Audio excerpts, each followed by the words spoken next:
Alors là, une question importante. Qui sont les clients? Pour faire simple, 3 grandes catégories. Les marchés de grande consommation, les marchés industriels et les marchés d'État. En fonction de ces 3 catégories, on va bien sûr avoir des stratégies assez différentes. Pourquoi? Parce que quand on s'adresse à un marché de grande consommation, on a affaire à une multitude d'acheteurs. Ils sont très nombreux. Ils peuvent être une dizaine de milliers, une centaine de milliers, des millions.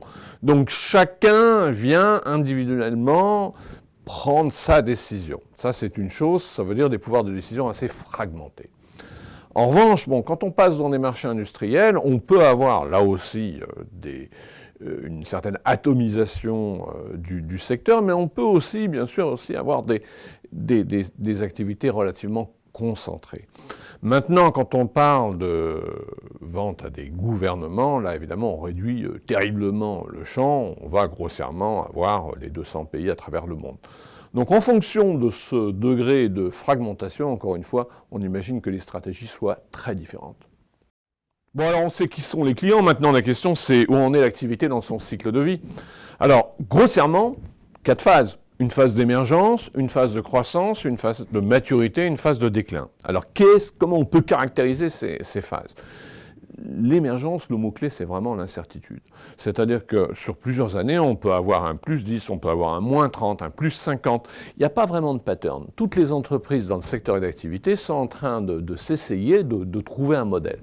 Le deuxième temps, la croissance, là, on peut arriver à des taux de croissance de l'ordre de 30% par an. Et on peut avoir ça plusieurs années de suite. On a eu le cas de façon très très claire avec le développement du téléphone portable à peu près dans tous les pays à travers le monde. Ensuite, troisième phase, la phase de maturité. La phase de maturité, là, les choses se stabilisent. C'est-à-dire que le business continue à croître, mais il va croître de 0, 1, 2, 3, 4, 5%. Il peut y avoir des petits moments de faiblesse, mais bon, sur plusieurs années, on aura quelque chose entre 0 et 5%. Et puis enfin, la dernière phase du cycle de vie, c'est bien sûr la phase de déclin. Et la phase de déclin, c'est quoi? C'est durablement un taux de croissance négatif. Et là, peu à peu, le business va disparaître jusqu'à laisser éventuellement une petite poche résiduelle de marché, un peu à l'image de ce qu'on a sur les amplificateurs à lampe que les guitaristes électriques connaissent bien. Chacune des étapes appelle bien sûr des styles de management complètement différents. Quand on est en phase d'émergence, généralement, il y a, comme je vous le disais, incertitude. Incertitude, ça veut dire quoi? Ça veut dire qu'on n'a pas vraiment de modèle. On n'a pas vraiment de modèle de produit, on n'a pas vraiment un modèle tout à fait clair en matière de distribution. Donc, toutes ces entreprises qui sont dans le secteur d'activité vont lutter pour essayer d'imposer leur propre modèle. C'est ce qu'on appelle la recherche d'un design dominant. Et c'est vraiment le point clé de la phase d'émergence. Alors maintenant, la phase de croissance. La phase de croissance, on l'a dit, ça peut être 30% de taux de croissance par an. Alors vous imaginez derrière ça, 30% de taux de croissance des capacités de production, 30% de taux de croissance des capacités de distribution. Donc on imagine tout le boulot qu'il y a à faire en matière de gestion des ressources humaines pour embaucher les gens qui peuvent soutenir cette croissance. On imagine aussi tout le boulot qu'il y a à faire pour développer des usines, développer les réseaux de distribution.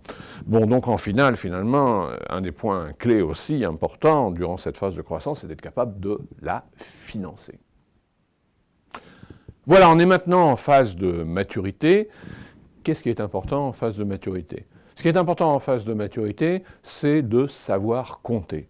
Du coup, les fonctions qui prennent de l'importance, ce sont les fonctions de comptabilité, les fonctions de contrôle de gestion, les gens qui gèrent les usines, parce que c'est précisément là où va se faire la marge. C'est parce qu'on va être capable de traiter proprement toutes ces questions de gestion toutes particulières.